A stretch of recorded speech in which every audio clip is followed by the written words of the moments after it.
Welcome everyone to today's CFOLC special presentation, Testing, where we'll have about 90 minutes discussion on the best practices and really the implications of testing in the workplace. So we're looking forward to a really good conversation and presentation from our speakers today. My name is Angela Tice. I'm the National Membership Chair and the Northeast Regional Director, and I will be facilitating today's session. So I just want to go through a little bit of housekeeping before we actually get started. You might have noticed your lines are muted, and that's just so that there are no distractions. However, we certainly encourage your questions and your comments for today's discussion. So please feel free to type your questions in the questions area, and I will ask those questions on your behalf. I'll be monitoring that area so that we can really address your concerns. And for all of you who have sent in your questions at registration, thank you so much for doing that. We got such great response, and we really appreciate that. And we will be addressing those as well. If you're a member of the CFO Leadership Council, you will receive 1 CPE for today's webcast. Now, to receive credit, you must be a current member, and you must answer 4 of the 5 polling questions asked today. I will not interrupt this discussion because it is a very full discussion, so you need to keep a lookout for the actual question being sent out so that you can answer it. Now, in order to do that and answer the polling questions effectively, you need to be logged into today's session. If you've dialed in and you want to receive CPE, you need to hang up and use the direct link provided to you at registration. So in other words, you must be on a computer or a smartphone, if that works for you, in order to answer the questions today. So that's really it. We want to keep our friends and members connected, especially during this pandemic. So if you're wondering how to become a member, if you are a guest today and you want to become a member of the CFOLC, definitely connect with me after the webcast. We have different levels of involvement, and membership does start the day you join. So the other benefit to that is if you join today and you become a member today, you do get CPE if you want CPE. Finally, just want to mention that most of our webcasts and virtual discussions are recorded so that our members can check in and either listen again or listen to those that you might have missed. But we do not offer CPE for the ones that you're listening to. So I just wanted to make that note. Finally, you're going to notice some handouts in the handout area. Please take the opportunity to take those handouts. Our speakers today have provided some really good information for you, so please take advantage of taking those as well. And that's really it for the housekeeping, and this is the fun part for me. It's my pleasure and my honor to introduce our panelists today. We have Jennifer Fuller, who is the CFO of One Rivet and a current member, really of our Detroit chapter, but a current member of the CFO Leadership Council. Steve McMaster, also CFO, D'Annunzio Group Incorporated, and a current member of our New Jersey chapter. We have Eric Middleton, Managing Partner and CEO of One Rivet. Lisa First Willis, who is the co-founder and CEO of Truvela. And Piyush Sadana, co-founder and COO at Recover Healthcare, along with Himanshu Bhatia, founder and CEO of Recover Healthcare. And again, speakers, I am so glad that you have brought this information to me and to our members today. We really appreciate that you are giving some answers to our members. I can't tell you how much our members really come to us and really help us or tell me that they need a little bit of help and some good expertise in getting through the fog, especially in these last couple of months. So again, I'm sure they're going to gain great insight from what you'll be sharing today. And with that, Himanshu, I'm just going to hand it right off to you so that we can get started. Sure thing. Thank you, Angela. Hello, everyone. Firstly, thanks for inviting me for this session today, and thank you for putting this focus on testing, something which is very timely, something that's very needed as and when things are opening up and as and when employers are bringing people back into the workplace. So quickly about myself, as Angela mentioned, my name is Himanshu Bhatia. I am the founder and CEO of Recover Healthcare. I'm a medical doctor by background, and I worked as a research scientist for most of the last 15 or so years I've been here in the US. Followed by, I worked for a couple of medical device companies before starting Recover. At Recover, we are building a point of care device that uses saliva to test out different biomarkers. And the first two biomarkers we are looking at are THC and COVID testings. And just lastly, I want to say I'm also an advisor to another company which is trying to bring a molecular test for COVID, a very highly sensitive molecular test to the US as well. So if we can advance. So what I wanted to do before we get into the nuances of testings is just to give a very high level of how does the progression of COVID looks like. But before I get into that, I just want to say that COVID-19 or the SARS coronavirus, it's very rightly called as the invisible enemy. Invisible not just because we cannot see it, but because it came as a total surprise. Just as much as it was to everyone, it was a surprise and something that we did not know in the medical and the scientific community as well. And because of that, there was a lot that was unknown and a lot that's being figured out as we go. So I'm sure as you read and check in the news every day, there's new things being figured out. People are, working on vaccines. People are, every day there is some information. Hey, this is good, this is not. And that's just because of the fact that this is a virus which was hugely unknown to the scientific community. With that said, what can we do with something like this? And just, given the fact of this being the invisible enemy, as I mentioned, you cannot fight something that you cannot see or you don't know much about. And the way I look at it, there are essentially 3 T's, as I call, which are essential to the control of this virus. The 3 T's are treatment, testing, and tracing. And again, just for the sake of time, of course, and the focus of today's discussion is testing. And so that's what I'm going to talk about. So if you can click next, please. So what I wanted to show was in a typical, so again, I don't think there's anything typical about this virus, right? And what I'm going to be showing you today is really an approximation, and nothing of this is to scale. For example, recovery sometimes takes, it's said 21 days, it can go up to months. And so, this is not an exact approximation. So let's take day 0 as, a reference point when someone develops symptoms. And again, I'm not going to go into those medical details where symptoms are things like fever, cough, and, people, things as you know. Next. But the infectivity of the virus has already started as much as 4 to 6 days before the appearance of these symptoms. Next. And the symptoms which then go on would kind of end or not at about 10 days. And another reason why the 14-day so-called quarantine period as is imposed is of such huge importance, just because of this fact. Next.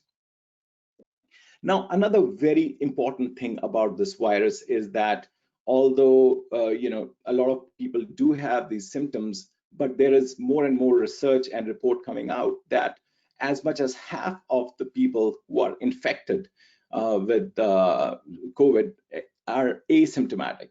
And what does that mean? It means that we have people who have gotten the virus, but they will not be expressing any symptoms. And so that by itself is a huge risk, combined with the fact that this is a virus which is hugely infective. One terminology that is used is an R0, which just shows how infective this virus is. And this is as much as 4 to 6 times more infective compared to, for example, flu and such. Next. So what I wanted to kind of just impose with the progression of COVID is how does the virus kind of come about and disappear. Next, please. So again, this is an approximation of how the viral load would come and go. And as you can see, the viral load kind of starts, of course, after the exposure. It peaks a little after the symptoms and then goes down or not again. Again, there are reports that have shown that based on your disease state and your age and a lot of other factors, the virus may stay much longer than for the average person. And now this blue line is looking at the viral load, which is something that most of the tests detect. And I'm going to talk about those tests. But what's happening inside the body is that we are also developing antibodies against this virus. Next. And there are two types of antibodies. The first is the IgM. That is just a type of antibody that comes early in the stage of the disease. And as you can see, it comes and goes away very quickly. And next. And then there is the other antibody called as the IgG, which comes a little later than IgM, but then it stays on for a long duration of time. Now, this is the antibody that the vaccination is trying to bring about, because if we have these antibodies in us, then there will be no or very low chance of getting the virus back into us. And again, the reason I'm mentioning and showing all this is because when we're talking about testing and when we are discussing the different tests, all these background and information is essential for us to understand. Next, please. So just moving on to the testings which are there for COVID-19, there are essentially three types of tests. The first is the RT-PCR test, or which stands for the reverse transcriptase-based polymerase chain reaction. This is a test which is basically looking at the genetics of the virus. So this is a test in which they will take the nasal swab, put it into a lysis buffer, and then put it into a machine as something like this. And this is a lab-based test. Again, something that's important, that you cannot do this test at home or an uncertified facility, and because of which it's a time-taking process, right? You would have to kind of take the samples, you'll have to process it in a certain way, you'll have to put it in the machine, because of which it takes time. But with that said, RT-PCR is so far the most reliable and confirmatory test for COVID-19 testing. The second one, which is also coming up a lot, is the antibody test, the one that you see in the middle. So the antibody test can be done as a point of care, and for an example, the little strip that you see is one which is being sold commercially, but there's also lab-based antibody test. And again, just relating back to the slide that I showed before, the antibody test is picking up or kind of showing you if those antibodies are there or not in the person being tested. And a lot of these antibodies tests show the IgG and the IgM as well. And like I mentioned previously, IgM is the one that comes early, goes away quickly. IgG is the one that comes later, stays on forever. So, and the last one, just at a high level, I want to mention is an antigen test. Now, this is a relatively newer category of test, which is actually being coming up. And what you see here is the device being developed by my company Recover, the idea of which is to use saliva and test out the presence of live viral particles at the point of care, which means that you do not have to process the samples, you do not have to send it out to a laboratory, and you can have the test done right there. Now, just talking about the reliability of these different tests, like I said, RT-PCR is the gold standard at this time. It's the most confirmatory test because the way it works, and just not going into those details, but it's basically going into the genetics of the virus, it's reading out the molecular code of the virus and just ensuring that that specific virus is there. Is an RT-PCR a perfect test? No, it's not. And I'm sure, again, as you must be seeing in the news, again, not naming any companies, but a lot of companies came up with these tests and still had, in the early days, as much as 40 to 50% accuracy, which at this time, and as to my knowledge, are about 70 to 80% accurate. But still, these are still the most accurate tests so far. The antigen tests are, again, in a different category, wherein they are also a confirmatory test, but the negative test should be confirmed by an RT-PCR at this stage because the existing antigen tests have very poor sensitivity. Now, what that means in terms of poor sensitivity is that if there is a very low viral load, the existing antigen test may miss that. And again, just another place where our company Recover is working, where we are developing a highly sensitive antigen test, which can pick up as low as 20 viral particles. So lastly, just want to come back to the antibody test. Antibody test, like I said, is a reflection.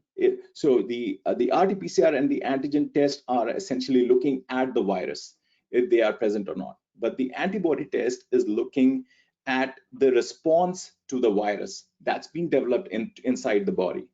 So can you go click next? So antibody tests are absolutely not confirmatory. They have a different place of their own. They are actually more and more being used as a public health option to figure out, how many people have had been infected. But with that said, antibody tests so far are very, very inaccurate. And that's not because of a specific company or the test as such, but because overall there is a limited data available about how this virus reacts, what kind of antibody is it, does it stay on for a long time or not. And because of that, antibody tests are not a very reliable piece of information for testing at this time. Lastly, I just want to say that next please.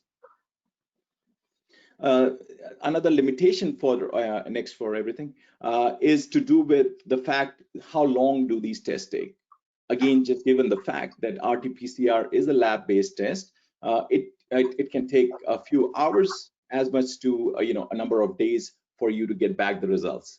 Whereas antibody test, wherein you take a little sample of blood and then add it to the strip, can show you results in minutes. And the same is true for antigen tests. So again, just wanted to give a very high level feel of the different tests out there. And so of course the topic for today is how employers should be looking at different testing options when things open up. And I hope this would give you some reference about if you are getting an RT-PCR test done for an employee or an antigen-based test, then how should you take that information and how should you utilize that information? And again, like I said, I spoke only about testing, but I think I just want to appreciate the fact that although testing and even all these different testings that I said have a place of their own, but none of these replace the essential, change in habits as we are developing, right? Wearing a mask, washing your hands, and also the other modalities like the tracing and such that's coming about. Everything has a place of its own, and everything should be understood as to where is the right fit for that.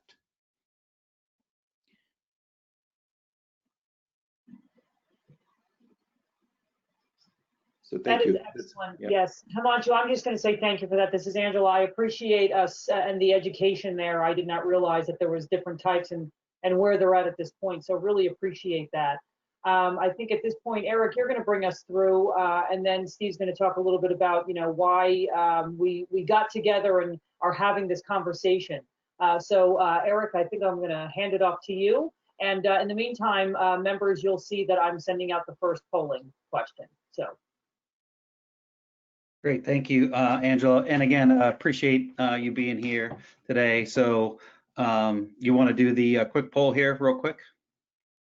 I sent it out there, Eric. Thank you. You don't need to wait, Eric. It's okay. I'll gather the answers, and I won't be sharing them anyway. Yeah, no problem. Okay, good. So my name's Eric Middleton. I own a technology firm called One Rivet. We're based in Reston, Virginia. I've been in the technology industry for about 25 years, which always blink and realize that it's gone by that fast. We focus really on One Rivet on kind of 3 areas. One is something called RPA, which is basically automating manual tasks that are highly repetitive that companies deal with every day with virtual robots to kind of save workforce hours and time and just become more efficient. And then we build a lot of custom applications. And so at the beginning, when COVID started, I was obsessed with figuring out like how to get employees back to work and actually schools as well. And so as part of this, we developed an application called My Healthy Work, which is really around, bringing employees back to work. It's really around trusting your employees to do their own tests at home. Again, not the tests that Himanshu talked about, but taking their temperature, making sure their symptoms are correct. And I think we're going to show a quick video here. I apologize to everybody on the phone. This was really more around education.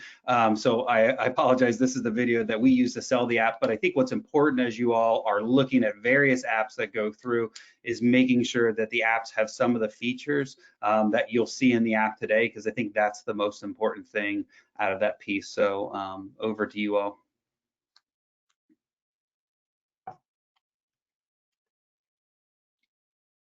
I don't know about anybody else, but I can't hear the sound. Himanshu's shaking his head no. Charisse, you need to come off of mute.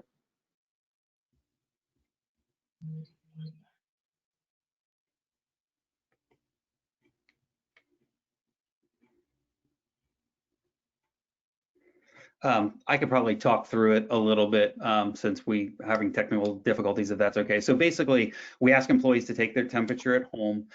So that's something they can do at their own home when they have time. They enter how they feel. They follow the same CDC-based questions that that you enter. And then basically what the app does is it tells them whether they can come into the office, they should stay at home, or what they can do. The employee then selects that location where they're going to work from that day. And then while they're at the office, they can add other employees, which, throughout the day through either QR codes or people that they interact with. And then we have this 4-color dashboard that's out there. So green means that you're good, you can come into the office. Yellow means you need to take some precautions potentially there. Orange means you need to stay at home and be home quarantined. And then red obviously means that you've come in contact with somebody or tested positive for COVID, you should be at home. All the employee data is kept confidential. Actually, the employer can't actually see any of it. We also try to be very non-contact tracing, non-GPS, any of that kind of stuff. So we wanted to make sure when we developed the app that it didn't have any of the GPS or Bluetooth features.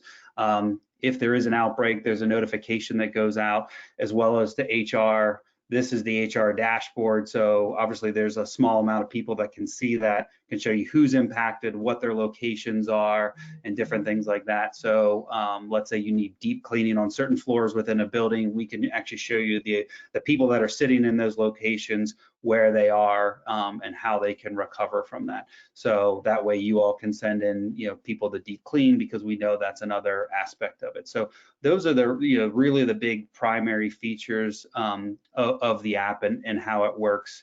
And I can walk through some of them in detail. Again, I really don't want this to be salesy. I just want you all to think about, as you're bringing employees back to the office, the things to consider, because I think that's the most important thing as you go through this. So, but we'll run through the slides, and then again, as questions come through, so we can move to the next slide.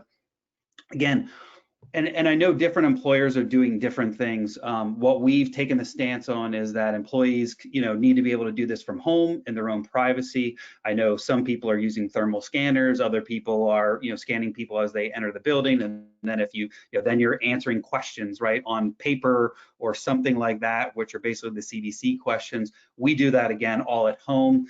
Again, we tell you where you need to be, so we process that information. In some cases, employees will only be allowed to be at home.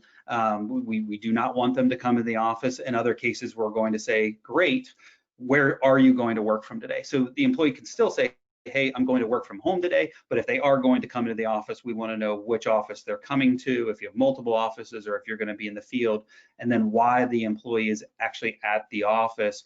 They use QR codes as they enter general areas. So that's how the contact tracing database works, without us having to do, and I'm sure a lot of you have read different things about Bluetooth, right? Like if you pass people in the hallway, that it would register people. Again, we felt that was very evasive on people's privacy. So this way the employee is kind of responsible for that. And that's something that, is easily done. So as people enter conference rooms together, you just quickly QR code it. Say how long you're going to be in there, and then the app knows that. And then as well, there's some other features in the app where, where you're sitting next and close to people in the building, it also knows that based upon those people coming to that same location and you adding those people initially. So that's how the system knows that you're all there, which is good. And then all those people are added into the contact tracing database. You can go to the next slide. Again, it's a fairly simple question. It probably takes, I don't know, less than 5 seconds to fill out every day. It probably takes you longer to take your temperature, depending on what kind of temperature reader you have. So you fill out the questions. Again, you see kind of down the bottom, the most important is, are we asking, are you healthy? Are you sick? Have you been exposed to somebody else with COVID, or are you in fact COVID exposed? So that's the process the employees will go through every day. Go to the next slide. And then this is the 4 color coded dashboard. And I think what's the most important thing here is the, the orange and the reds should not be in the office. And the other reason why we made it such a prominent piece is that, as people are entering the buildings, you talk to some employers, and this is something that you all will be thinking through is, thermal scanners and things like that, is placement of people as they're coming into the building. So think of this as kind of like TSA pre-check, where if you've done your survey at home and you can show somebody that you have the green or yellow screen, then you can enter the building quickly. If you haven't done it, right, you got to think about how to sequence people. I talked to a company that, is using the app where, they have to enter a very large building, and, the building is not providing any of that kind of information or doing thermal scanners, different things like that, but they are doing temperature scans. So their employees are now allowed to kind of go down the left-hand side versus everybody else has to go down the right-hand side and get scanned every day. So that's the nice thing about the different colors of the app, is you can see visually what's happening. Next slide. So this is just how we set up the buildings. Again, the QR code is how we set up the different pieces of that. And I think as you all are considering different kind of apps, because we know that apps are only one part of the entire solution, as part of that, as Himanshu answered, right? Like testing is also a very big piece of this entire puzzle, right? Is if somebody does test positive, do you test all those employees that have had direct interaction with people? So those are the things that people are going to want to consider. But this is the way we set up the app. We can move to the next slide. This is how people add their daily interactions. Again, it's through QR coding, other simple ways to add people. You can see kind of in their dashboard on the left-hand side, it shows you their interactions for the day. So again, the employee is in charge of that.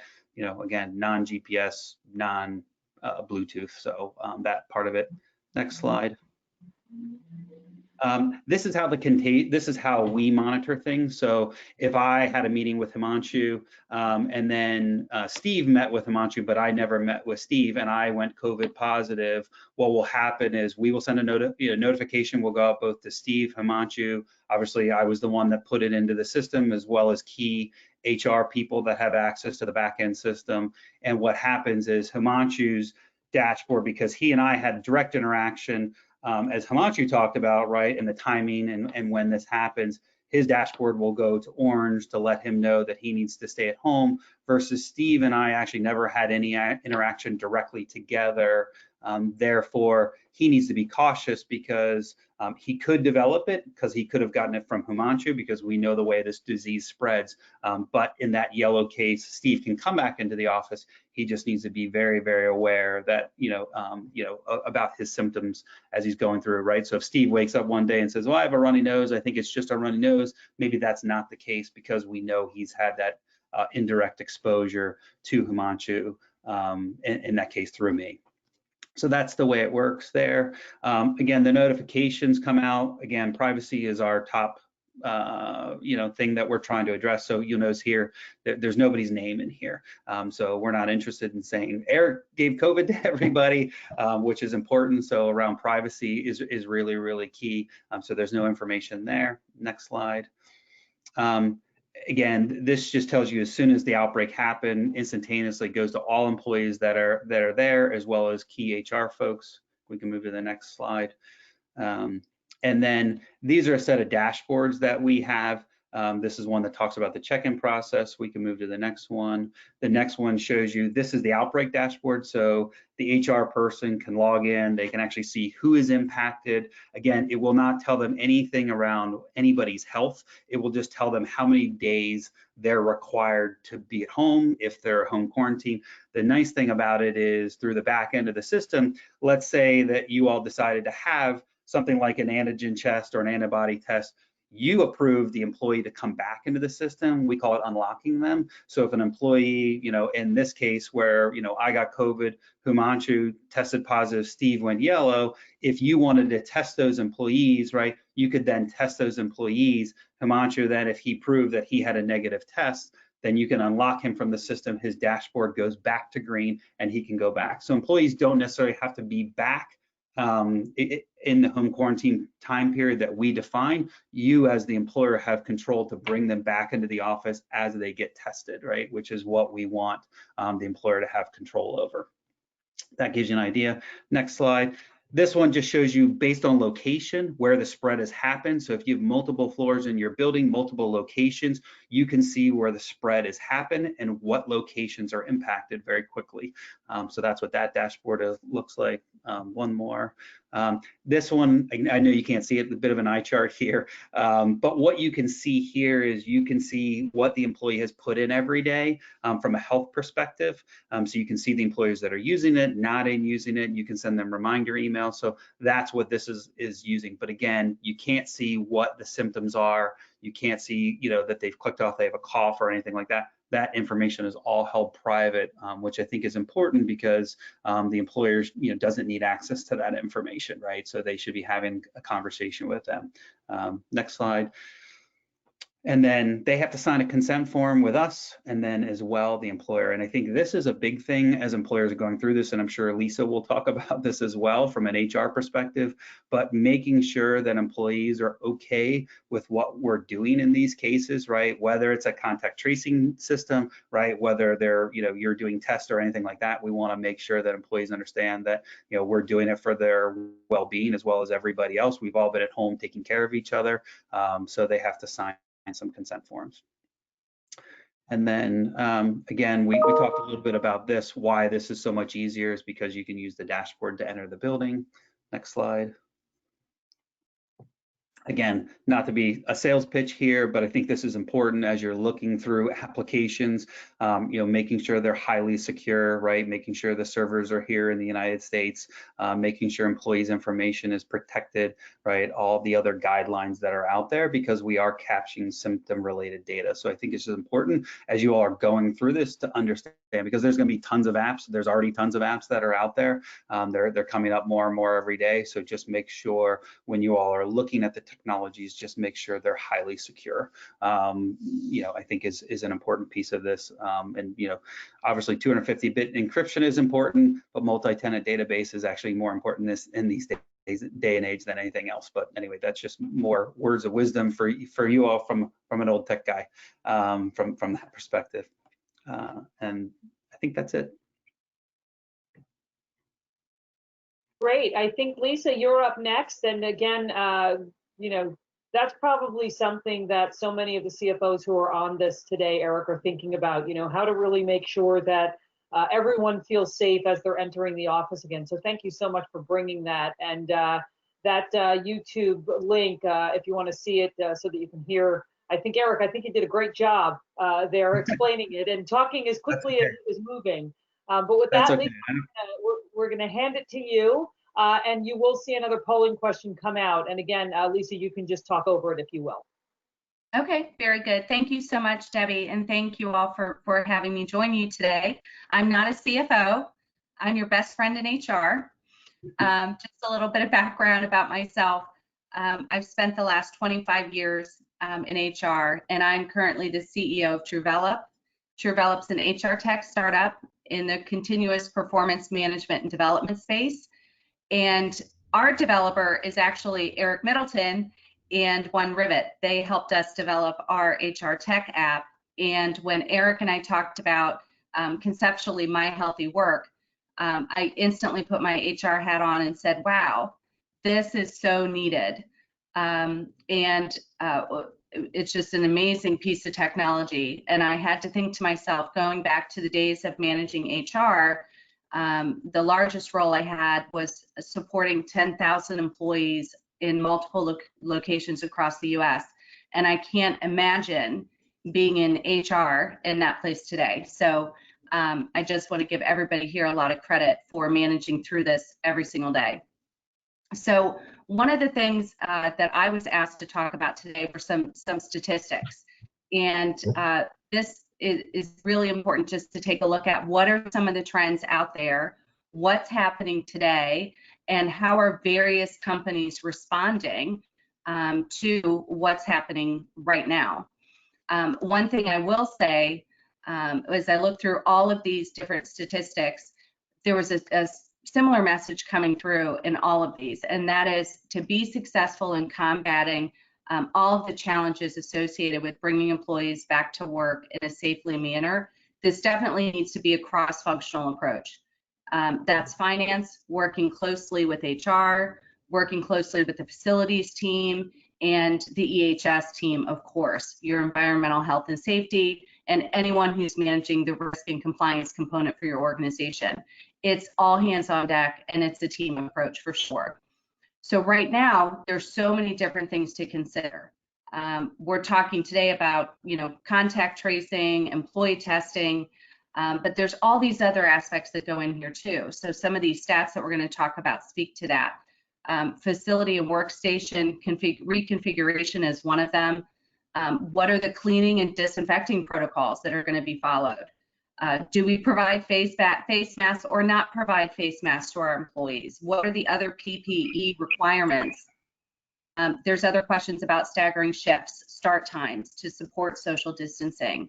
And all of this guidance is changing every single day. So that's a little bit scary. But if you look at some of these stats and slides that I pulled together, PwC has a ton of resources. They're doing daily surveys. I'm sure all of you CFOs out there are already using all of these resources available at PwC. But just looking at what companies are doing, this is as of May 6th, according to this last survey that PwC did, changing workplace safety measures and requirements, that's top of mind with 83% of the CFOs who answered this survey question. There's also a consideration around the work site issue and how do you reconfigure that to promote physical social distancing, keeping in step with the CDC recommendations, the shifts, the remote aspect of work, how can that be done, and then accelerating any automation. So just interesting to look at, what are some of the current trends that are happening today. Now within, if we can go to the next slide, I tried to advance on my own computer and I forgot that, that I didn't have control.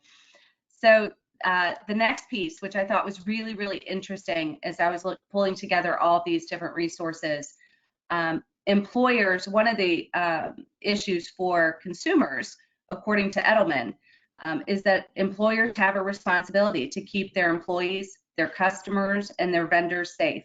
That's the bottom line. How we do that is really the question. So this I thought was fascinating from just a statistical standpoint. According to this Edelman survey, 90% of respondents said that brands must do everything possible to protect the well-being of their employees. 78% said businesses have the responsibility to ensure protection of employees and that they do not spread COVID-19. So, and that's to anyone coming into my store, anyone coming into my facility, vendors, resellers, whatever it is, businesses have that responsibility. 71%, this was an interesting one, responded that they will never again trust brands that they see as placing profits before people. And from all the HR periodicals I'm reading, that's a consistent theme. And then the other two statistics I thought were really interesting as well. So just an interesting spin on this. We can go to the next slide. So the next two pieces of just interesting research that I found as I was preparing for the webinar today is what are companies doing right now? When are they going to bring their employees back into the office? So again, this is changing every day. just understanding whether or not my kids are going back to school. That's my number one question right now. And I'm sure all of these parents across the country also are saying, when are my kids going to go back to school? And how is that going to impact me? How is that going to impact my job and when I go back to work? So 2 stats that I thought were really interesting here. One was from, hold on 1 second, I'm just trying to minimize this screen. One survey said the majority of workforces were remote, according to North American respondents, but they expect that to drop by 50% of who's working remote come the fall. That's interesting, right? So if we are at this capacity today, when are we expecting to go back to work? Most employers that I've spoken with and that I've been talking to, they're planning on some sort of post-September, post-Labor Day return to the office. And if that's the case, we have some time. We have time between now and then to understand exactly what our protocols are, how are we going to handle communications, notifications to our employees. That's a big question. There's still time to understand what to do. And then according to McKinsey & Company, their recent survey that I pulled this stat from last night, across the country and across industries, these executives expect 80% of their workforce on average to be back on site by September. And then 88% will be back by December. So there's a lot of moving parts here that are going to happen between now and the end of the year. Go ahead to the next slide.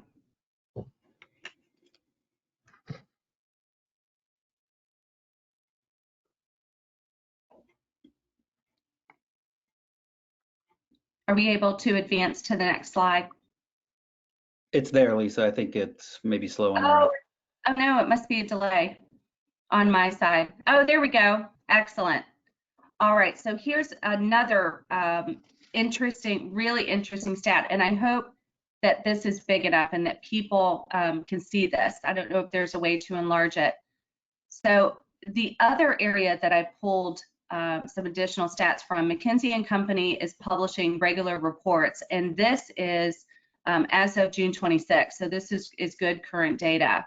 So according to this survey, 77% of respondents, they were responding to whether or not companies were going to check employees' temperatures or plan to, and 77% said they were, while 40% said that said the same regarding temperature checks of customers. So the other interesting pieces here that I want to draw to your attention, 55%, according to this survey, have implemented or plan to implement some sort of contact tracing. That's important. So that's all of these companies that are responding that this is already in process.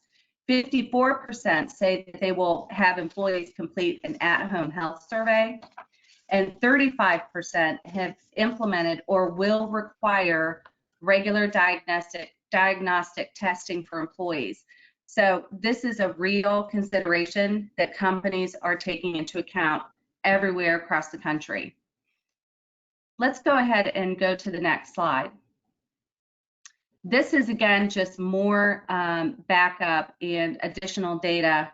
I don't know that you can see that really well, but Debbie, I think we're going to send these stats out just to let you know, to further comment on this point. So Mercer had a similar series of statistics that they put out. They had, the latest stat was 43% of companies are conducting employee screenings for COVID-19 and also doing assessments. So keep in mind, and I think this is an important thing to consider, is that, the CDC itself is recommending testing at workplaces where employees are in close contact with each other and the public. And they also recommend, CDC recommendations include contact tracing and immediate notification to ensure that employees are aware of that exposure and the risks to avoid further spread. And from an HR perspective, what I would be doing every single day, if I was still managing HR, I would be looking at the CDC guidelines.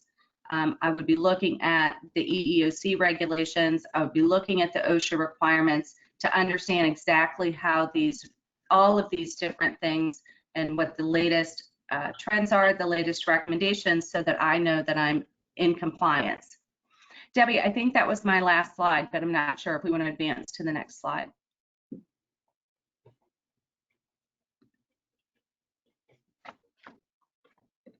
So I think that is the next one. So thank you so much. This is Angela. And Lisa, thank you so much for the HR perspective and bringing us those great facts. And you are right, Debbie's on mute. So I'll just answer for her and say, yes, that's part of the handout. So absolutely, if you have not downloaded it yet, please make sure that you do so that you have that really good information that Lisa just supplied. With that, Steve, I'm going to hand it off to you. And as you're taking over, I'm going to launch another polling question for our audience, but go right ahead and talk over it, please. Thank you, Angela. I'd like to thank the CFOLC and the other panelists for bringing us all together for such an important discussion today. I don't have any slides here, but I'm the CFO of D'Annunzio Group. We're a heavy infrastructure contractor in the New Jersey and New York metro areas. This topic is extremely important to us because we were deemed an essential industry from the beginning. So we were working at pretty much full capacity the entire time. And everything involving COVID has been at the forefront of our operations and all of our decision making for quite some time now. And I believe that we can all agree, first and foremost, that employee health and safety considerations are paramount in effective and empathic leadership. And I want to discuss all this from the CFO perspective because we've all embraced this paradigm over the past 5 months, even though it's always been true. So from the human perspective, when you consider COVID, obviously there are the medical effects, but then there's also the sense of fear, the psychological effects of a pandemic.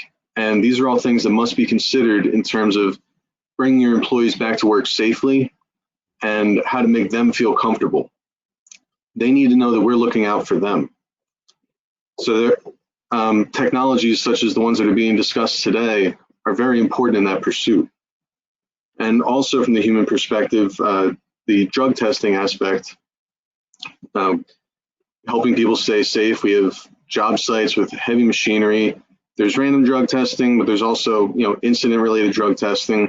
And being able to have a point of care test that can let you know, especially with something like THC, where it's metabolized differently from any other substance of abuse, knowing that someone is acutely under the influence can make a world of difference for construction, common carriers, and many other industries. And it also, it helps people retain good jobs because someone may have a medical prescription and perhaps they consumed after work last week. They could fail a urine test today, even though they're not under the influence. So being able to make sure that someone who has a good union job is able to retain it in light of proper and well done drug testing, that's very important from the human perspective. And then, of course, as a CFO, when you're considering the bottom line, there's a significant return on investment potential for investing in these technologies. When you consider insurance, I've spoken to several different brokers who've indicated that it would have favorable underwriting impacts. They didn't give me specific numbers because we didn't actually go all the way through underwriting, but it could affect general liability insurance, workers' comp insurance, and then, of course, reduced incidents in the workplace, incidents relating to injury or anything else that could be a problem. It can lead to a better experience modification rating, which helps determine your rates and your underwriting, and also a lower likelihood of business interruption.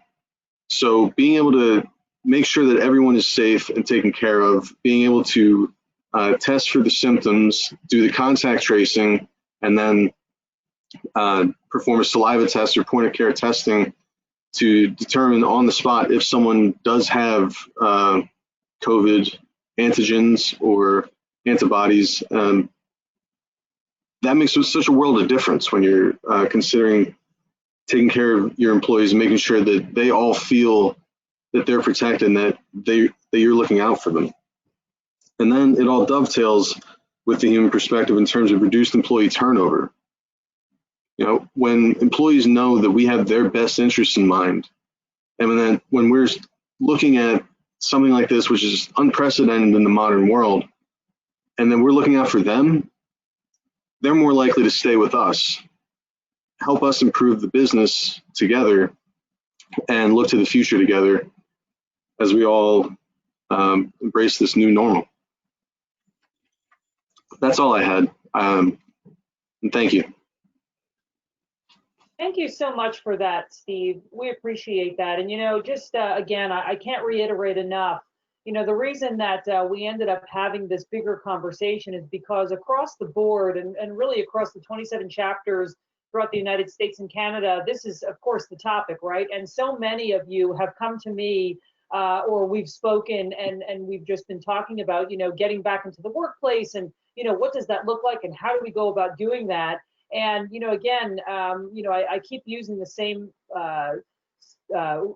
few words, which is shaping the fog. And it's like, you know, we're in that fog right now. And you as leaders to figure out how to make sure that your employees feel safe, how to make sure that they really are safe, you know, and there's so much fog still, there's so much unknown. And to have some, you know, some type of answers and to have some good direction going forward. I can't say it enough. I really appreciate that you've all come together and offered out some of this and again, the CFO perspective. And Jennifer, I don't want to put you on the spot because but I just wanted to make sure that you didn't want to add anything to what Steve just said before we move on to listen to what Piyush wants to.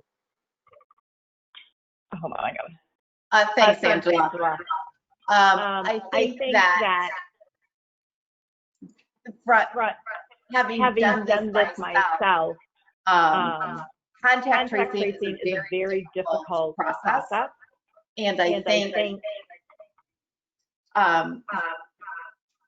that any kind of system you have to help with that is going to be incredibly valuable.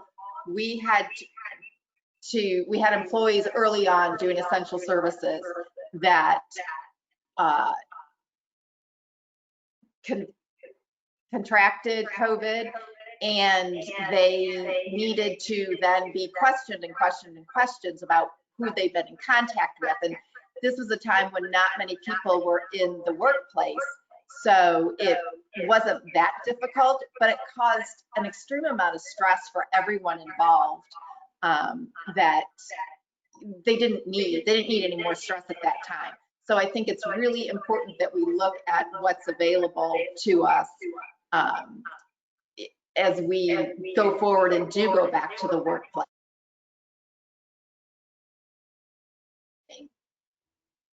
To deal with that. Thank you, Jennifer. We were getting a little bit of feedback from you. I'm not sure, and I think that you were suffering from that as you were trying to talk. So we appreciate your input, and I definitely can understand that. Eric, it looks like you wanted to add to that. No, I was just agreeing with Jen said, because obviously Jen and I work together, and when we found out we had a COVID case, right, because we have essential employees as part of our business that had gone back, and to have to deal with that was, again, some of that was you know, it happened for us, and which is kind of why we also kind of went down the path of building the app as well too, because we were like, could we imagine if we had to deal with this, and you're a large employer, right, and you've got to notify, I don't know, 50, 25, 100 people, whatever that number might be, you know, it would be a nightmare, right? Like it would literally be a nightmare. And there are, you know, companies that are, you know, we obviously talk to a lot of companies, you know, with the app and what they're doing, and a lot of people are doing it manually, and it's okay today, right? Because people are like, well, we just have 10% of our people going, and there's 10 or 20 people going in the building, they're all spread out. But you know, as Lisa kind of started talking through, right, as you start to look at these stats where, you know, you're going to expect 80% of the people are going to be back in the building, right, or whatever that percentage is, let's just call it more than 50%, right? That's a significant amount of people that are in the building that are having more time together. And I think that's just something that people are really going to have to think about is how do you get through that? And I, you know, So I think, again, one, I've lived it, so I know what it's like, but again, it was also self-controlled in a somewhat of a small environment, but I can't imagine doing it in a much larger environment, right? But I love the fact that Himanshu, right, I mean, talked about the different tests, and I think it's important to figure out where and what employers will do when there is an outbreak. So that was the only other piece that I was going to add, right? And I think that piece of it is going to be important, you know, because obviously there's a ton of different tests that are out there and available in the, you know, just out in the environment today, right? And I'm sure more and more are coming, so that is clear. And Eric, I'll say this too. When Jennifer and I were first talking, and she was sharing with me just, you know, what the app is, the one thing that really spoke to me as an employee was the fact that it's not, you know, it's not GPS tracing. It's not something that they opt in. So the message that's really coming from the employer is, we trust you. You're part of this team, and we're going to trust our team to, you know, take part in this so that we're all keeping each other safe. And I really loved that. So, you know, again, I just really appreciated that. Well, and I'm glad you say that, because I think there's a lot of, you know, there are a lot of apps that are out there that have GPS, right? And what I can tell you is, even talking to the companies we're talking to about getting on our platform, right, there's some hesitancy even with ours, right? And it's more around, how much does the employer know about my health, right? And so they've told the employees, like, well, we're not GPS enabled, we're not Bluetooth, we're trusting you, right, to do that. And so I can't imagine a company that's, you know, potentially looking at this when all that technology is there on top of that, because I'm hearing it on the other side, right, as well. You know, we have employees worried about this and that. So I'm glad you say that, but I'm just saying, like, that the next question will be, and I've already heard this from multiple employers, is that the employee wants to know too that their health related information is not exposed to the employer. And I think that's the other big piece of this, Angela, that as companies start to look at apps and all these other kind of stuff, because again, we've talked to tons and tons of companies, you know, throughout this process over the last couple of months. That's the other big piece of this, is making sure that information is protected, right? Nobody can see it, you know, because even then, right, like, we've had some, you know, that are like, well, are you sure you can't see it, right? Like, so in some cases we've had to, you know, do demos with employees to show them, like, you cannot see it. This is what your employer can see, right? And our app, as an example, says you have symptoms or no symptoms, but it doesn't say what the symptoms are. So that way, if, let's say, Lisa from HR was calling in to say, hey, we want to bring you back in the office, we understand you're COVID positive, Lisa could see what you were putting in from the system, whether, you know, you had symptoms or no symptoms, but that's all somebody like HR could see. So again, as people are looking at these technologies, make sure that that aspect of it is covered, because I can tell you right now, right, employees don't want GPS, employees don't want Bluetooth, and employees want to make sure you cannot see their health. That is, like, those are the three things that I've consistently heard. So again, it doesn't have to be our app by any means, right? Like, this wasn't on sales, right?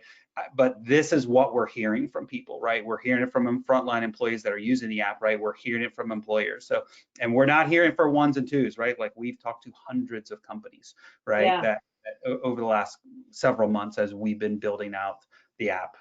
Eric, that's such a great point. And I'll just go back to what Himanshu was saying before too, and actually Steve, it's really about protecting your employees on so many levels. And even, you know, going back to the testing that Steve was talking about, there's testing, you know, I know we're talking about COVID because it's on the top of everyone's mind, and oh my God, how do we get everybody back? But going back to what Steve deals with on a you know, daily basis, and there's so many other companies that do the same thing.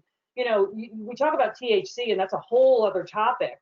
But just to bring it up again, when you have somebody who fails a drug test because it's really not an accurate test, that's not fair to the employees. So I really commend Steve in trying to find another way to make sure that these guys and women who are working on, you know, heavy equipment and whatever the case is, that they're treated fairly. And I think that's, you know, just a whole nother point of what we're talking about here.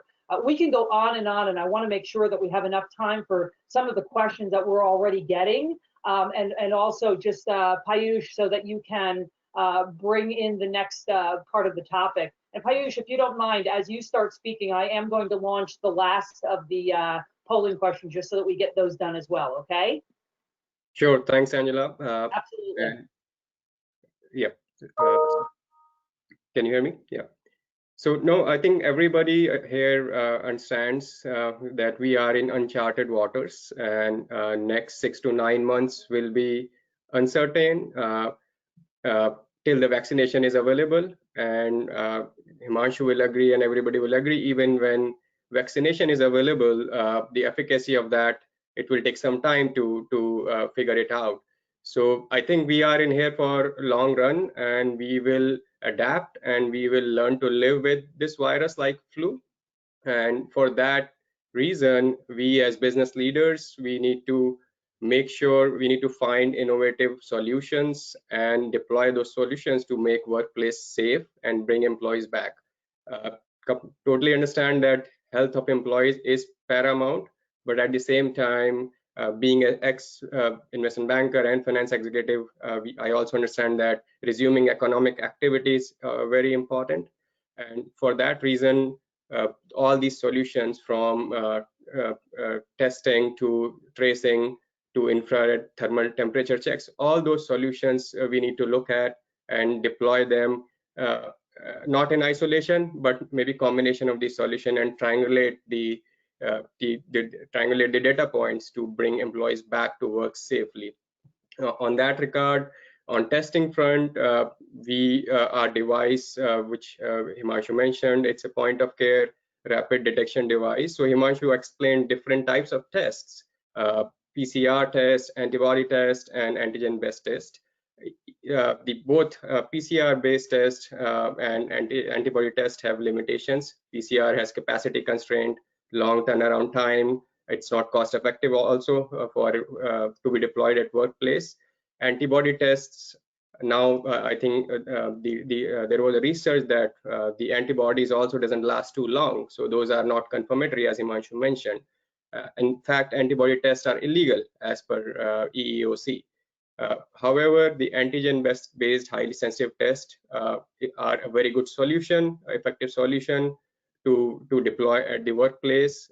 In fact, today there was a pledge by 4 major airlines in US and Europe that they want to deploy rapid testing solutions at the airport so that they can announce a cabin coronavirus free or sterilized. So we are proud to be part of this solution, and we are working hard to launch our solutions as soon as possible so that we can go back to new normal and resume the economic activity. So this one, just quickly, our device is it's highly sensitive. We are looking at the viral load. So even if somebody is asymptomatic, our device will pick. It's very convenient to use. It's non-invasive. In fact, there is a trend that even for drug and alcohol testing, there is because of coronavirus, there is adoption of oral fluids, and saliva is increasing because it reduces the potential touch points and possibility of infection.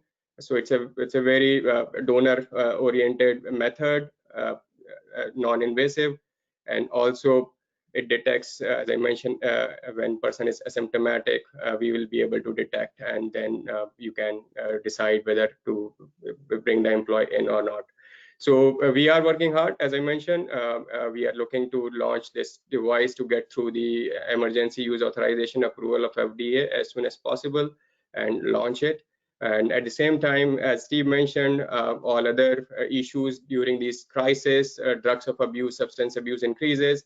So when you bring your employees back, you want to make sure that they are able to work properly, and there is no drugs of abuse. So we are working on those solutions. So our company was formed on the thesis of making workplace safe, and we are proud to bring these few solutions for the employers, and we hope to launch these soon so that you can bring your employees back. Thank you so much for that, Piyush. And we do have a bunch of questions, and I wonder, I'm sure that you all would like to do your last words, but we do have some time. So if you don't mind, I think Himanshu, I'm gonna send this one to you if you don't mind. And it's really about the negative testing, right? And people are really afraid of negative testing. or you know, that the testing is not really that accurate.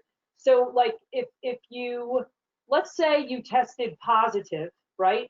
And you stay out of work for the 14 days because that's what you're supposed to do. And then you go back in and you get a test and it's still testing positive. How does an employer, or how does the employee, you know, say, but I know that I'm not sick anymore? So how does the employer, and maybe Steve, you can even from a legal perspective add to this, but how does the employer bring the person back to work and feel safe about that? Right, right. No, that's a great question. And again, like I mentioned previously, half the times you will not see any symptoms develop in an individual. So if a test has come out to be positive, of course, again, as I mentioned previously, different tests have different levels of accuracy. But let's take RT-PCR as an example. That is the most confirmatory test at this time. If that has come confirmatory, and even when it's repeated and it's been confirmatory, then that individual should be deemed as infective and should be quarantined till that is cleared up. And that's again more of a medical question, and that should be kind of, you know, there should be a physician or someone kind of giving that clearance if and when that person has been COVID-free or not. So again, also just talking about the different accuracies of those testings, as you said, right? That is in fact a very valid point. And like I mentioned, when all these different tests started initially, they had very, very poor accuracy, not more than 50%, which means that 50% of the times you would be missing if someone may already have a virus in them. And that is something that's very dangerous. But having said that, there was very limited information that was available, and as and when more and more innovation and as and when more and more development is happening in the testing front, this is exactly what's being taken care of. For example, the antigen-based test, as I mentioned, there are a couple of antigen-based tests which are very accurate in terms of specificity, which means if they pick up a virus, that shows that that virus is there. But the sensitivity level of those tests is very poor, which means they need a certain load of virus to be present in an individual before they can test it. And that's where exactly we are coming in, where our sensitivity is very, very high, where we can pick up very low viral load. And so all I'm trying to say is that, you know, with development and within more and more information and science coming out, there is better knowledge that's available, and there's better testing that's coming out. Thank you. That's and I think what you just said there, Himanshu, really answers many of those questions, because it's on the opposite side too. You know, I've heard even from people that I know, you know, definitely had all of the COVID symptoms. They go to the doctor. Doctor says, "I know that you have COVID, but your test is coming out negative." So it's just a matter of, you know, the testing getting better. And, you know, again, depending on your doctor to release you back into work is probably the best advice I've heard so far. So they know that you've gone through it and you're not going to be contagious again, I guess, right? Yeah, that's right. Right. And again, there's just so many. I guess, and perhaps I'll give this one to Lisa. Lisa, if you don't mind. And I think you kind of answered it before, but I'll ask it anyway. How can organizations stay up to date with HR requirements and best practices related to COVID-19? Is it the CDC like you offered out, or is there other places that you're checking that perhaps our members can seek?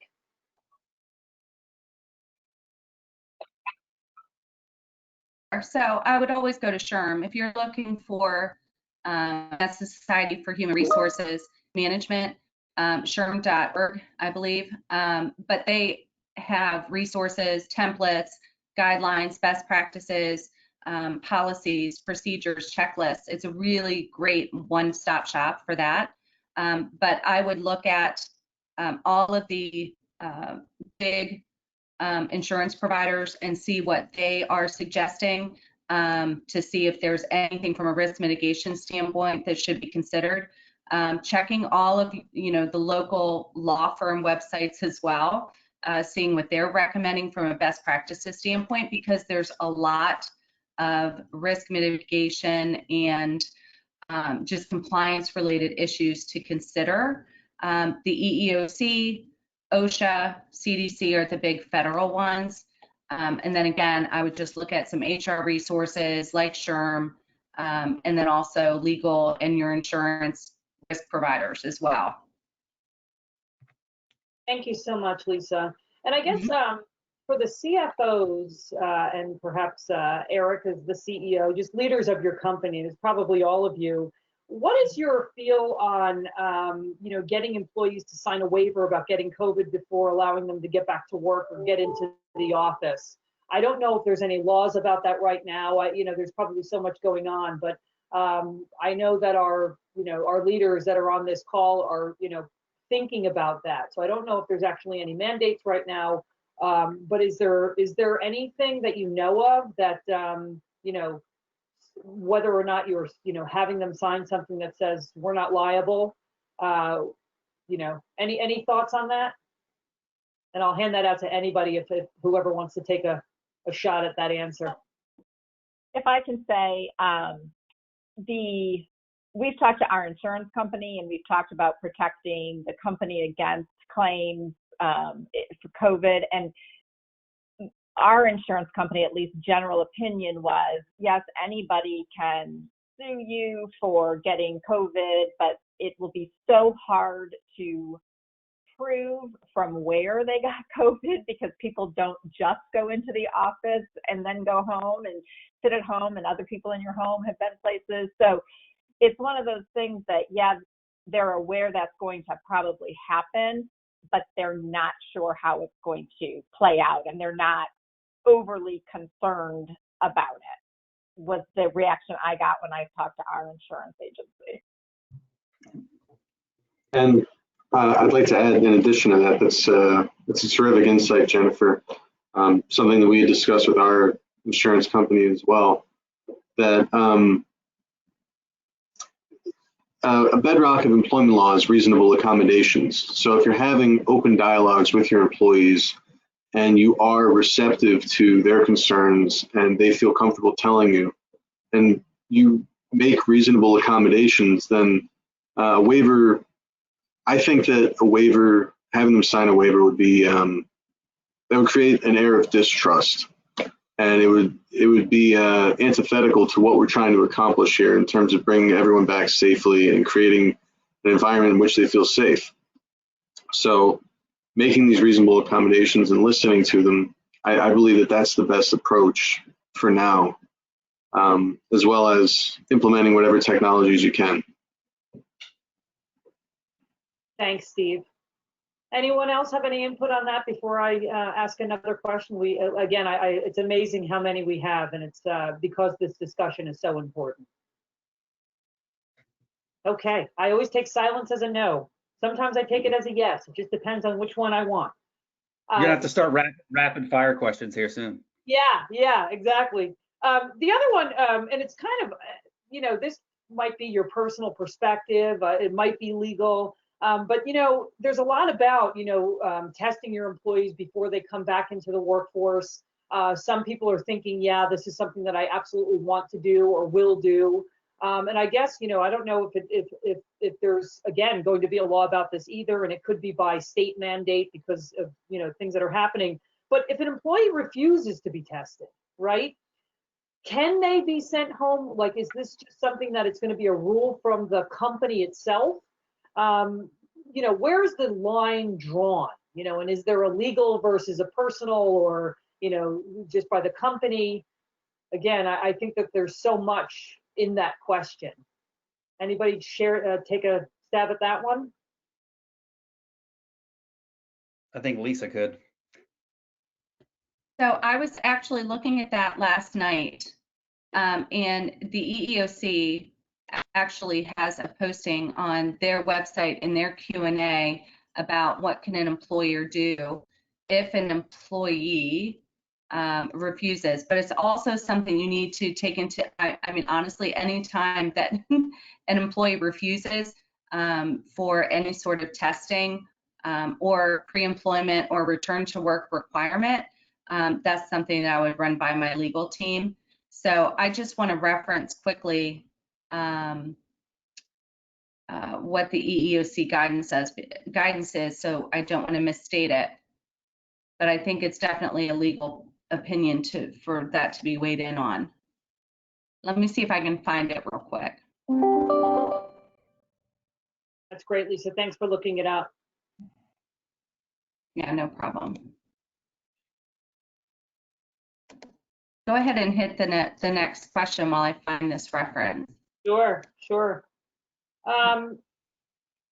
Again, there's so many. So there's this really interesting question, and I really don't know if anybody even has the answer for this, because again, you know, this is a pandemic because it's worldwide, right? And so, and again, Piyush or Himanshu, this might even be for you. So it looks like JP Morgan Chase rolled out an app in Europe, and it's not here in the United States, and it's asking health questions for which employees answered control the respective badge access to the buildings they work in. And I think it's, you know, trace testing again. I think it's that they want to follow where they are. But the question is, why would JP Morgan Chase have this app that they're using in Europe, but not in the United States? And again, I don't know if you would even have an answer to that, but I figure I'll throw it out there to see if you do. Definitely don't have the answer to that, but I can say that tracing solutions have been put to really good use. I did not know about this one that you just mentioned, but countries like Singapore and a few other countries Korea have shown tracing to be very helpful.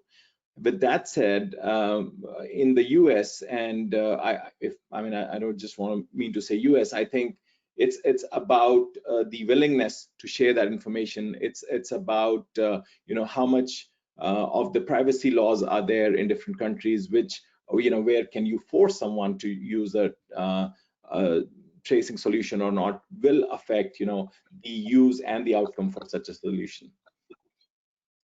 Yeah, and if I'm understanding the statement correctly, it's almost like, so when the employees were answering questions, so it's almost like, you know, what Eric has come up with and Jennifer have come up with the app, that it's almost like if they answer the questions that shows that they shouldn't be in the building, the badge that allows them to go into the building locks them out.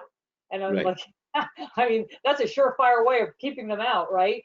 Not necessarily, perhaps maybe it's because in the US we work a little bit differently and we're not so, we're a little bit more diplomatic maybe, I don't know, but perhaps that's, you know, just something that US employees would not be used to. Eric, I'm sure that's not in your app.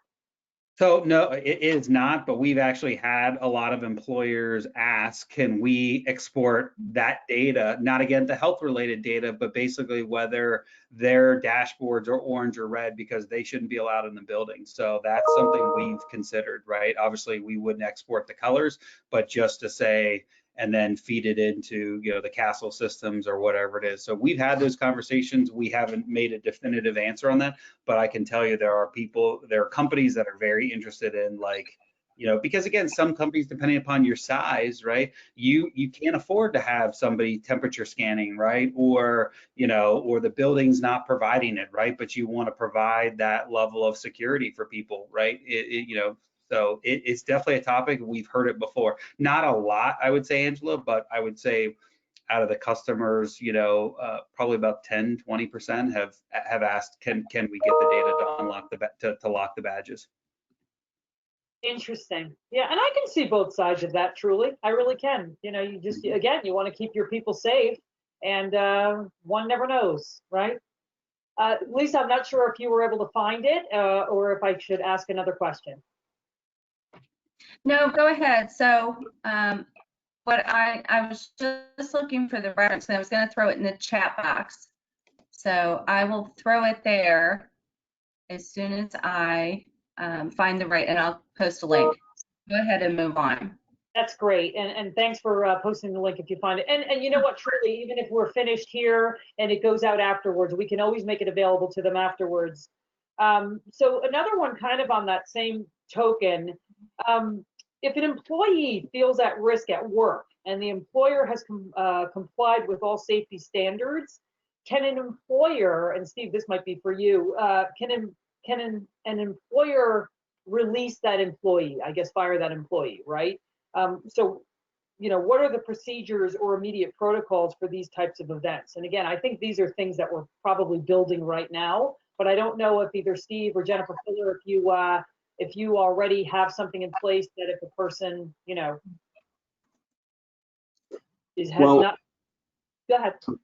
We haven't run into that issue directly. We haven't had to make that decision. But I believe that any decision in that regard would have to be based on the totality of the circumstances. You know, whether they could work remotely, and that would go back to the reasonable accommodation test that I mentioned earlier. The extent to which you know, different accommodations have already been made, willingness to work together towards a peaceful resolution of the dispute.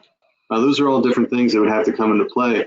I can't think of any case law immediately because this is just such a new issue for all of us. Sorry. No, please. We actually ran into this exact situation. We had an employee who tested positive for COVID-19. Eventually, she was cleared by her doctor to return to work, but she didn't feel comfortable returning to work. And she was really struggling with how to go about, you know, getting up the gumption again to come back to work. And we ended up, because it wasn't a situation where she could work remotely from home, we, you know, talked about any different accommodations that we could make. We have an EAP program. We encouraged her to utilize that. But eventually, when she was just like, I'm just not ready, but there was no, you know, there was no physical or mental reason that we could hang a hat on. We put her on a leave of absence or a temporary layoff so that she would have time to deal with her situation, figure out what was going on, and move forward. Turned out after a short while, she's like, okay, I think I'm ready. I'm good to come back. And she chose to do that. But again, as you say, Steve, it's all about the totality of the events that are occurring around each individual case. And you're going to have to take it. And there probably isn't any case law that's similar to this at this point because it is so new. So I think things will develop over time, but right now you really have to look at each case individually and work with your HR and legal departments to make sure for us it was handling it in the most respectful manner possible with the employee while still keeping the business operational. Mm-hmm. Thank you. Lisa, were you going to add to that? I was. So there's a lot of, and you know, Steve's actually more qualified from a legal perspective to answer this than I certainly am as an HR practitioner, but there's a lot of ADA considerations here. And I know Steve mentioned that earlier from a reasonable accommodation standpoint. I'm going to throw into the chat box a link to a whole Q&A. I finally found it on the EEOC website regarding testing, and runs through a couple different scenarios, and I think this will be helpful. So I just have to make sure that it goes in the right spot in the actual link, so I share it with everybody. One thing to just to reference to really answer the question, what the EEOC has already stated in its webinars, there's a summary on the EEOC website that employers may exclude those from COVID-19 symptoms from the physical workplace, and an employer may bar an employee from physical presence in the workplace if the employee refused to answer questions about whether they have COVID-19 symptoms associated with COVID or have been tested for COVID. So there's a lot of guidance here coming out, and unfortunately, so far the EEOC has gone back on some of the things they said originally and have clarified and reissued guidance. So this is something that everyone really needs to stay on top of, especially with respect to testing and how you manage employees and coming in and out of the workplace. I'm going to post this link now. Excellent. Thank you so much, Lisa. Yeah, and you know, all of these different references are so important and so valuable right now, you know, because again, latest and greatest is happening every day. I realize we're about 5 minutes to the top of the hour, and boy, for me, I have to tell you, this 90 minutes has really gone so quickly, and I so appreciate that you've shared your expertise, and so pleased that you've actually shared some great and practical solutions. These are, you know, to our members and our guests who are in the audience today, I mean, truly, these are practical solutions that if you would want to talk more with either Himanshu, Payush, or Jennifer, or Eric, I'm sure that, you know, they're happy to do that once we're off of this, so we can always share their information with you. And hopefully you've taken the handouts. So with the 4 minutes left before I say goodbye to everyone, I just want to ask each of you if there's something, you know, and I'm putting you on the spot here, so forgive me, but if there's just that one thing that you really want our audience to walk away with today, you know, Himanshu, I'll start with you. Just what would that be? What do you want them to walk away with today? So I think the one thing that I would like them to walk away with is to follow the experts, because as I mentioned, this is an evolving situation, and by experts, I mean places like the CDC, the WHO, and the FDA, right? They are laying out guidelines that's good for us, that's good for everyone. And then just a last thing I want to say, which is actually stolen words from Dr. Fauci, is that you don't make the timeline, it's the virus that's making the timeline. So I want everyone to be cognizant of that. I want everyone to understand that you know, there are a lot of things beyond our control, and so we should understand, you know, how and what is progressing in the world of science and technology. Awesome. Great words of advice. Steve, since you're the next one that I can see. I'd like to say that from an executive leadership perspective, taking an employee-focused approach in determining your solutions, nothing can be more important than that. And in doing so, you are helping the business as a whole, as well as helping your employees individually. I mentioned how, you know, there is a significant ROI that can be realized from doing the right thing, employing the best technologies, the best practices, and making your employees feel safe all at the same time. Thank you so much. Eric. Yeah, I will echo what Steve was going to say, but he beat me to it. But I would say the same thing. Like, employee safety to me and making them feel safe to me is job one, right? I mean, I know money is important. I'm one of the CFO exchange here, but I think having, you know, again, employees feel safe is paramount in this whole process, and they're what makes things go, right? So without them, like, all of us are nothing, right? So Absolutely. Love that. Payush? Sure. So I think we need to learn from other success stories in bending the curve. For example, Korea, how they bended the curve was testing, and contact tracing. So we need to adopt that at workplace and our personal space here. Excellent. Couldn't have said it better. Lisa? All right, so mine comes from an employee standpoint as well. And that communicating with employees in real time in the moment something happens with respect to exposure is probably one of the biggest challenges companies are going to have when they bring people back to work. One misstep on the communication side could cost a company millions in litigation. And from a risk mitigation standpoint, that prompt notification and follow-up reduces the risk that other employees will be exposed to the virus.